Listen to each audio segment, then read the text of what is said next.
Good morning. Who can you trust in the spiritual community? That is the topic of today's video. Hi, my name is Natasha Bailey. I am from Soul Mission. So I was inspired to do today's video. Who can you trust in the spiritual community?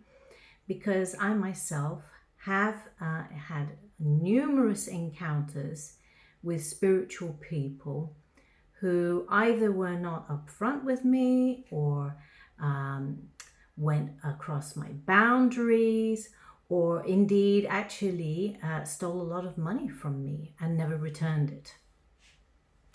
And I learned from all of those episodes, and I'm here to share my experience of what has helped me to get clear about who to trust in the spiritual community.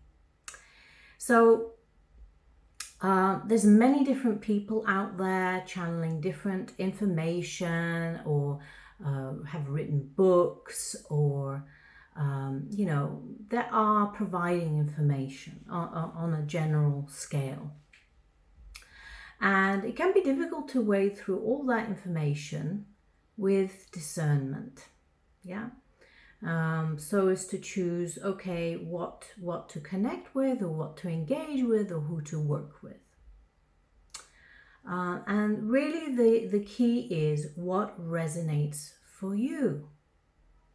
But the problem is, if your resonance connection to yourself is blocked or filtered through beliefs or trauma or ungroundedness or unhealthiness, that's basically we are disconnected. That's basically what it means. We are disconnected from our own core self, from our God spark.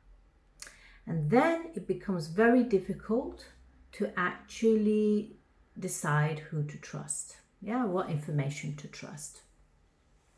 And this can lead to very kind of limiting and rigid beliefs about things. And the problem is that this can get us into a state of fear and limit possibilities for personal growth. So I'm interested in unpacking a little bit what's behind the rigid beliefs. A lot of it can be down to negative entity attachments that are, great at changing your mind and thoughts and feelings about information or people, and may definitely try to direct you away from what could be helpful.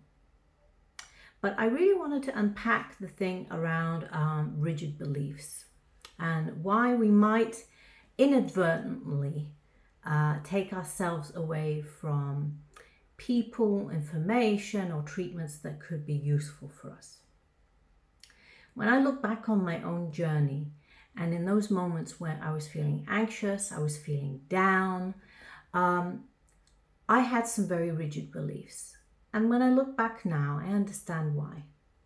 Those rigid beliefs were created as a way for me to feel safe and secure. Not that necessarily those beliefs were true, but I kind of attached myself to those beliefs because I felt like, okay, there is certainty in this, and therefore I can feel safe having this belief.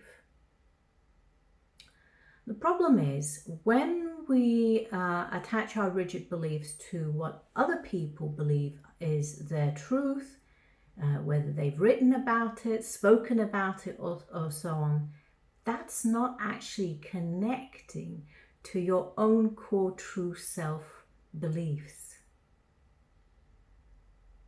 That's connecting to somebody else's core true self and beliefs. So the problem here is we have basically disempowered ourselves by giving our power away to somebody else outside of ourselves, or to a book, or to a set of principles, rather than actually connecting to our core and seeing if it truly rings true for us. So the question isn't who can you trust in the spiritual community, is can you trust yourself?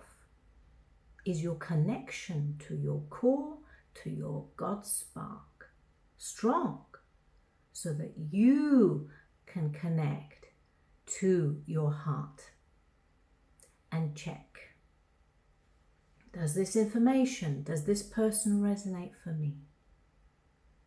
And the problem is in our spiritual community is because a lot of people have experienced trauma living here, and also they're bringing trauma and karma from their other lives, from galactic home origins. That connection to the God spark, which we would normally connect with to check for truth, is distorted. So what is the solution? The solution, of course, is to connect back to yourself, to your God spark. And what I recommend is people practice a technique called I Am Balanced technique, which keeps you both very grounded and also very connected and centered within your heart. And it is a process of relearning how to connect to ourselves if we're very stuck in our heads, which most of the spiritual community is. And therefore some may be very, very connected up there, but because they're not grounded, the foundation of their connection is very shaky. So it's important to ground, connect, and to reconnect back to your core self. I'm wishing you a wonderful day and sending you lots of love and light and groundedness. Bye for now.